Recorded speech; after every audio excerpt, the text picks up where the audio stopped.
দীর্ঘ ৮ বছর পর মেলান্দহ উপজেলা বিএনপির সম্মেলন আগামী ৮ই ফেব্রুয়ারি অনুষ্ঠিত হতে যাচ্ছে।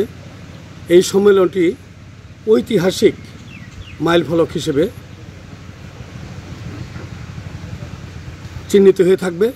সেই প্রত্যাশায় আমরা কাজ করে যাচ্ছি।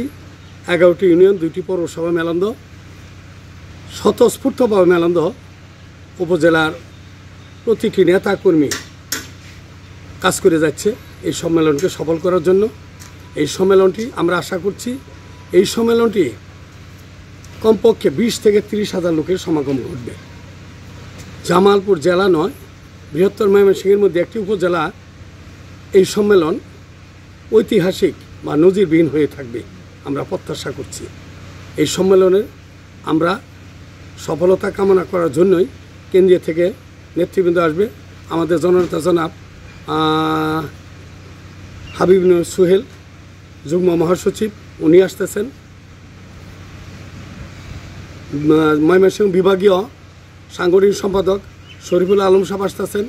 ওয়াহাবাখন্দ সাংগঠনিক সহসাংগঠনিক সম্পাদক উনি থাকবেন এবং থাকবেন আমাদের জামালপুর জেলার অহংকার, আমাদের জামালপুর জেলার মাটি ও মানুষের নেতা ময়মনসিংহ বিভাগীয় সহসাংগঠনিক সম্পাদক অ্যাডভোকেট ওয়ারেসের মামুন এবং সভাপতি উদ্বোধক হিসেবে থাকবেন জামালপুর জেলা বিএনপির সভাপতি ফরিদুল কবির তালুকদার শামীম ভাই এবং আমাদের জননেতা জনাব মুস্তাহিন বাবুল সাহেব সম্মেলনে সভাপতিত্ব করবেন। সেখানে আমি দীর্ঘদিন যাবৎ মেলান্দহ 11টি ইউনিয়নে 99টি ওয়ার্ডে এই দুঃসময়ে ঘুরে ঘুরে আমি সম্মেলনগুলি করে এসেছি ওয়ার্ডের।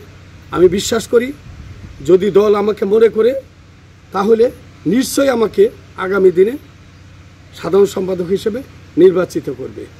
আমি এই দুঃসময়ে আওয়ামী লীগের রোষানলে পড়ে মার্ডার কেসে আসামি ছিলাম, 3টা মার্ডার কেসে আসামি হয়েছিলাম, 1 নম্বর আসামি, এবং জামালপুর জেলা প্রেস ক্লাবের সভাপতি ছিলাম 5 বার।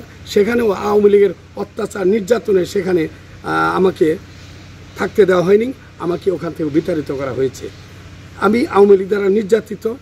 কাজেই আমি এই দুঃসময়ে যেভাবে কাজ করেছি আমার নেতাকর্মীদের সাথে, আমার বিশ্বাস নেতাকর্মীদের আমার পাশে থেকে আমার দুঃসময়ে যেভাবে আমি তাদের পাশে ছিলাম, সুসময়েও নেতাকর্মীরা আমাকে এবং সাধারণ ভোটার যারা ভোটার হবে তারা আমাকে পাশে রাখবেন, এইটুকু আমার আত্মবিশ্বাস আছে।